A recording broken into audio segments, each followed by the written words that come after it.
இயற்கையின் குழந்தையோட சிரிப்பு போல இருக்கக்கூடிய இந்த கிளிக்குரல் தாங்க நம்ம காலையில் அழகாக எழுப்பக்கூடிய இனிமையான இசைக்குரலாக இருக்குது. இன்பம் தரும் இயற்கையோட வாங்க நம்மளோட காலை வேலைகளை இன்னைக்கு அழகாக ஆரம்பிக்கலாம்.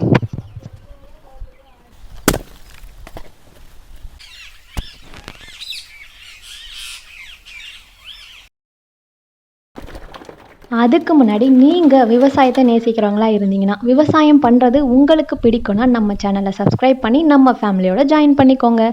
இதுக்கு முன்னாடி வீடியோவில் பார்த்தீங்கன்னா நம்ம தோட்டத்துலேருந்து தேங்காய், பழப்பழம், மாங்காய் அப்படின்ட்டு எல்லாமே அறுவடை பண்ணி எடுத்துகிட்டு வந்தோம். அதில் இந்த தேங்காய்களை பார்த்தீங்கன்னா கொஞ்சம் மார்க்கெட்டுக்கு அமைச்சிட்டு கொஞ்சம் வீட்டில் வச்சுருந்தோம் இல்லையா, அதை தாங்க இன்றைக்கி வெட்டி காய வச்சு பருப்பெடுத்து அடுத்த ப்ராசஸான ஆயிலுக்கு வந்து தயார்படுத்த போகிறோங்க. போன தடவை நம்ம போட்ட வீடியோ ஒரு நல்ல ரீச் ஆயிருக்குங்க. நான் நினச்சி கூட பார்க்கவே இல்லை மக்கள்கிட்ட இருந்து இவ்வளோ சப்போர்ட் கிடைக்கும் அப்படின்ட்டு. நம்ம சேனலை பிடிச்சி நம்ம சேனலில் ஜாயின் பண்ண எல்லாருக்குமே என்னோட அன்பார்ந்த நன்றிகளை ஃபஸ்ட்டு சொல்லத்துக்கு கடமைப்பட்டிருக்கேங்க. சரி, ஓகேங்க, நம்ம இன்னைக்கு என்னென்னலாம் பண்ண போகிறோம் அப்படிங்கிறத ஃபுல்லாகவே பார்க்க ஆரம்பிச்சிடலாங்க. இது மூலமாக நீங்களும் நிறைய விஷயங்களை தெரிஞ்சுப்பீங்க அப்படின்னு நம்புகிறேன். அதே மாதிரி உங்களுக்கு பிடிச்ச மாதிரியே கண்டிப்பாக இன்ட்ரெஸ்டிங்காகவே இருக்குங்க. காலையில் நம்ம வீட்டில் இருக்கக்கூடிய வேலைகள் எல்லாத்தையும் முடிச்சுட்டு வரதுக்குள்ளே பார்த்தீங்கன்னா இங்கே கொஞ்சம் வந்து வெட்டி வச்சுட்டாங்க. இப்போ நம்ம அதை எல்லாத்தையும் எடுத்துகிட்டு போய் விரித்து காய வச்சிடலாங்க. இந்த மாதிரி வெட்டி கிடைக்கக்கூடிய தேங்காய் பருப்புலாம் பார்த்திங்கன்னா வெயிலில் வந்து நல்லா காய வைக்கணுங்க. அதாவது ஒரு 5-6 நாளாச்சும் நல்லா சுருளை காயணும். அப்போ தான் அந்த தேங்காய் பருப்பில் இருக்கக்கூடிய அந்த எண்ணெய் பார்த்திங்கன்னா நல்லா செக்ரீட் ஆகி நம்மளுக்கு நிறைய குவான்டிட்டியில் வந்து தேங்காய் எண்ணெய் கிடைக்கும். இந்த மாதிரி வெயிலில் காய வைக்கிறது அதிகமான அளவில் தேங்காய் எண்ணெய் கிடைக்கணும் அப்படிங்கிறதுக்காக மட்டும் இல்லைங்க. இன்னொரு மெயின் ரீசன் என்ன அப்படின்னா, இந்த தேங்காய் பருப்புகள் சீக்கிரமாக கெட்டு போவதற்கான வாய்ப்புகள் அதிகமாகவே இருக்குங்க. அதாவது வெயிலில் காய வைக்காமல் விட்டீங்க அப்படின்னா மட்டும் அந்த பருப்பு உள்ளே இருக்கக்கூடிய அந்த ஈரத்தன்மை வெயிலில் காய வைக்காமல் அப்படியே இருக்கும்போது பார்த்தீங்கன்னா 2 நாளில் ஃபங்கஸ் ஃபார்ம் ஆகிறதுக்கு நிறைய வாய்ப்புகள் இருக்குங்க. இந்த மாதிரி ஃபங்கஸ் ஃபார்ம் ஆன அந்த தேங்காய் பருப்புகளில் பார்த்தீங்கன்னா நீங்கள் அடுத்த ப்ராசஸாக எண்ணெய் தயாரிப்புக்காக எடுத்துகிட்டு போனாலும் அந்த எண்ணெய் பார்த்தீங்கன்னா கொஞ்சம் குவாலிட்டி வந்து கம்மியாக தாங்க இருக்கும். அப்படி இல்லாமல் நீங்கள் கடையில் போய் கொடுத்தீங்கனாலும் அதுக்கு ஏற்ற மாதிரி ரேட் வந்து கம்மி பண்ணுவாங்கங்க. ஸோ எப்படி பார்த்தாலும் லாஸ் வந்து நமக்கு தாங்க. அந்த பருப்புகளோட தன்மைக்கு ஏற்ற மாதிரி நம்ம தாங்க தரமானதாக பக்குவப்படுத்தி வச்சுக்கணும். வெட்டுனதில் முக்கால்வாசி எடுத்து விரித்து வச்சாச்சுங்க. இன்னும் கொஞ்சம் தாங்க இருக்குது. அதையும் நம்ம வந்து எடுத்து வச்சிடலாம்.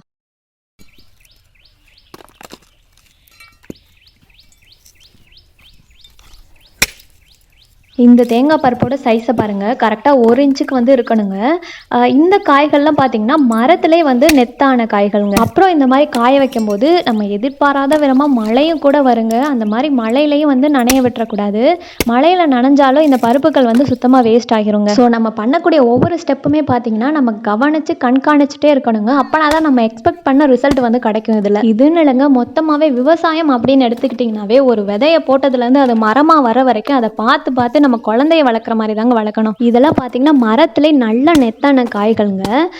வெட்டும் போதே அந்த கூடு தனியாக அந்த பருப்பு தனியாக வந்துருச்சுங்க. இதை எடுத்துகிட்டு போய் நம்ம வீட்டில் வந்து டேரெக்டாக ஸ்டோர் பண்ணி வச்சுக்கலாங்க. இதை வந்து காய வைக்கணும் அப்படின்னு வந்து அவசியம் இல்லைங்க. ஆல்ரெடி வந்து நல்லாவே நெத்தாக தான் இருக்குது, அதனால் தேவையில்லைங்க. இது பார்த்திங்கன்னா காஞ்ச 1 நாள் ஆன பருப்புங்க. இதை வந்து நம்ம இப்போ எடுக்க முடியாது. இன்னும் 1 நாள் வந்து நல்லா காஞ்சாதான் அதுக்கப்புறம் தான் வந்து எடுக்க முடியும். ஆனால் என்னதான் நம்ம உயிரை கொடுத்து உழைச்சாலும் விவசாயத்தில் நம்ம நினச்ச பலன் கிடைக்குதா அப்படின்னா கண்டிப்பாக இல்லவே இல்லைங்க. அந்த ஒரு விஷயம் இதில் கொஞ்சம் கஷ்டம் தரக்கூடிய விஷயமா தாங்க இருக்குது. இப்போ இருக்கிறத வெட்டி முடிக்கவே மதியானம் 12 மணி ஆயிடுச்சுங்க. சூரியனோட யாரோ சண்டை போட்டாங்க போலங்க. கோபத்தெல்லாம் நம்ம மேலே காமிச்சிட்டு இருக்காரு. அந்த அளவுக்கு வெயில் சும்மா சுட்டி எரிக்குதுங்க. என்னதான் வெயில் அடித்தாலும் நம்ம வேலையை பார்த்தாகணும் இல்லையா, அதனால் அதெல்லாம் பொருட்படுத்தாமல் இப்போ வரைக்கும் வெட்டினது எல்லாத்தையுமே விரித்து வச்சாச்சுங்க. இனிமேல் நம்ம வந்து அடுத்த வேலையை பார்க்கலாம். அடுத்ததான் வெட்டினவங்களுக்கு கொஞ்சம் ரெஸ்ட் கொடுத்துட்டு நம்ம அந்த வேலையை டேக் ஓவர் பண்ண போகிறாங்க. எடுத்து விரித்து வைக்கிறத விட வெட்டுறது வந்து கொஞ்சம் கஷ்டம்தாங்க. இருந்தாலும் எல்லாரும் சேர்ந்து மாற்றி பார்க்கும்போது கொஞ்சம் அலுப்பு இல்லாமல் இருக்கும். நான் வெட்டிட்டு இருக்கிறது பார்த்தீங்கன்னா சின்ன கோடாளி தாங்க. இது தேங்காய் வெட்டுறதுக்காகவே தனித்துவமாக தயார் பண்ணது.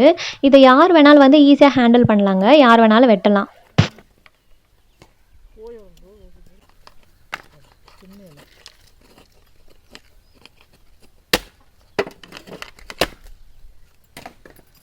பெரிய சைஸ் கோடாளிகளும் இருக்குங்க. அது பார்த்திங்கன்னா வெயிட் வந்து ரொம்ப அதிகமாக இருக்குங்க. அதை வந்து நம்ம ரொம்ப நேரத்துக்கு தேங்காய் வெட்டத்துக்கு பயன்படுத்த முடியாதுங்க. கையெல்லாம் ஒரு மாதிரி காய்ச்சி போன மாதிரி வலி எடுக்க ஆரம்பிச்சிருங்க.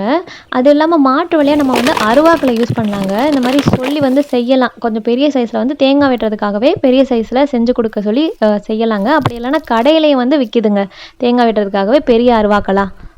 ஆஃப்டர்நூன் சாப்பாடு சாப்பிட்டு முடிச்சுட்டு வந்து இன்னும் கொஞ்சம் தாங்க இருக்குது. அதையும் இன்றைக்கே வெட்டி முடிச்சிடலாம் அப்படிங்கிற ஒரு பிளானில் போயிட்டுருக்குங்க. இன்றைக்கே எல்லாத்தையும் வெட்டி முடிச்சிட்டோம் அப்படின்னா நாளைக்கு வந்து ஏற்கனவே காய வச்ச பருப்புக்கெல்லாம் எடுக்க ஸ்டார்ட் பண்ணிடலாம் அப்படின்னு இருக்கோங்க.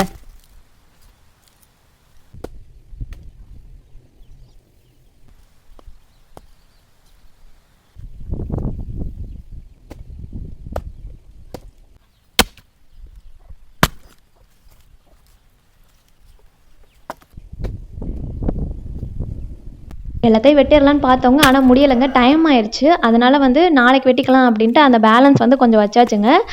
இனிமேல் வெயில் வந்து கொஞ்சம் கம்மியாக தாங்க இருக்குது. அதனால் இந்த நேரத்தில் ஆல்ரெடி காஞ்ச தேங்காய் பருப்புகள் எல்லாத்தையும் வந்து நம்ம எடுக்க ஆரம்பிச்சிடலாம் அப்படின்னு அதை ஸ்டார்ட் பண்ணியாச்சுங்க. இப்போ நான் எடுத்துகிட்டு இருக்க பருப்புகள் பார்த்தீங்கன்னா காய வச்சு 2 நாள் ஆன பருப்புகள்ங்க. இது அதுக்கு மேலே காய வெட்டிங்கனாலும் ரொம்ப காஞ்சோம், எடுக்கிறதுக்கு ரொம்ப சிரமமாயிருங்க. கரெக்டாக காய வச்சு 2 நாள் எடுக்கணுங்க. அப்போ தான் கொஞ்சம் ஈரத்தன்மையும் கொஞ்சம் காஞ்சும் வந்து கலந்து இருக்குங்க. அந்த மாதிரி ஸ்டேஜில் நம்ம எடுக்கிறதுக்கு ஈஸியாக கொஞ்சம் வலுவலுன்னு வருங்க.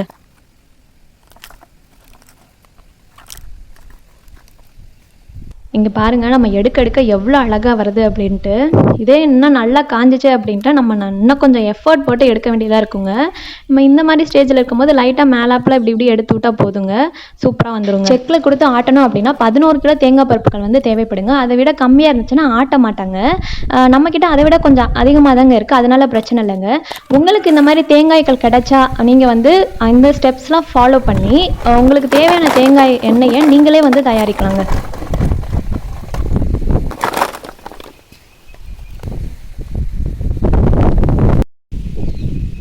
உங்களுக்கு தேங்காய்களை கிடச்சிது அப்படின்னா அதை வச்சு நீங்களே கோகோனட் ஆயில் ப்ரிப்பேர் பண்ணும்போது ஒரு சுத்தமான முறையில் பியூர் ஆர்கானிக்காக எந்த ஒரு கெமிக்கலோ கலப்படமோ இல்லாமல் ஹெல்த்தியான கோகோனட் ஆயில் உங்கள் கையால் ப்ரிப்பேர் பண்ண ஒரு திருப்தி வந்து கிடைக்குங்க. அப்படி கிடைக்கக்கூடிய அந்த தேங்காய் எண்ணெயை நீங்கள் தலைக்கு தேக்க மட்டும் பயன்படுத்தாமல் சமையல்லையும் வந்து சேர்த்துக்கலாங்க. அதில் அவ்வளோ ஹெல்த் பெனிஃபிட்ஸ் இருக்குது.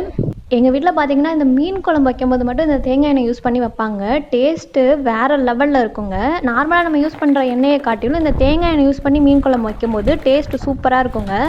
நீங்கள் இது வரைக்கும் ட்ரை பண்ணாமல் இருந்தீங்கன்னா கண்டிப்பாக ஒன் டைம் ஆச்சு தேங்காய் எண்ணெய் யூஸ் பண்ணி மீன் குழம்பு வச்சு பாருங்கள், சூப்பராக இருக்குங்க. ஒருவேளை நீங்கள் ஏற்கனவே தேங்காய் எண்ணெயில் மீன் குழம்பு வச்ச அனுபவம் இருந்தால், ஏற்கனவே வச்சுருக்கீங்க அப்படின்னா கண்டிப்பாக நம்மளோட கமெண்ட் செக்ஷனில் கமெண்ட் பண்ணி உங்களோட அனுபவத்தை ஷேர் பண்ணுங்கள். இப்போ வரைக்கும் எடுத்த தேங்காய் பருப்பு எல்லாத்தையும் மொட்டை மாடிக்கு எடுத்துகிட்டு வந்து ஒரு 6 நாளைக்கு நல்லா காய வச்சுருவோங்க. பாருங்கள், இந்த பருப்புலலாம் அப்படியே எண்ணெய் வந்து மேலே அப்படியே தெரியுதுங்க. நல்ல நெத்தான பருப்புகள் இதெல்லாம், அதனால எண்ணெய் வந்து அப்படியே அதில் ஊறி போயிருக்குங்க. வரைக்கும் எடுத்த தேங்காய் பருப்பு எல்லாத்தையுமே காய போட்டாச்சுங்க. இனிமேல் இருக்கக்கூடியது எல்லாத்தையும் நம்ம வந்து நாளைக்கு பார்த்துக்கலாங்க.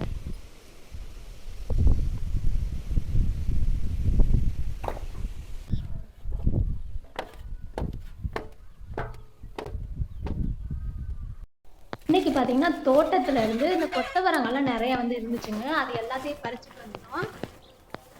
தோட்டத்தில் பார்த்தீங்கன்னா கொஞ்சமாக கொத்தவரங்காய் வந்து விதைச்சி விட்டுருந்தவங்க. அதுலேருந்து நம்மளுக்கு ஒரு கால்வாசி அளவுக்கான சாக்கில் வந்து கிடைச்சிருச்சுங்க கொத்தவரங்க. அது எல்லாத்தையும் நம்ம வந்து அப்படியே வச்சுக்க முடியாது. அதனால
இவ்வளோதாங்க. கொத்தவரங்காய் எல்லாத்தையும் பக்குவமாக வேக வச்சு அது எல்லாத்தையும் காய வச்சாச்சு. இதுக்கப்புறமா நம்ம மிச்சம் இருக்கக்கூடிய தேங்காய் பருப்பு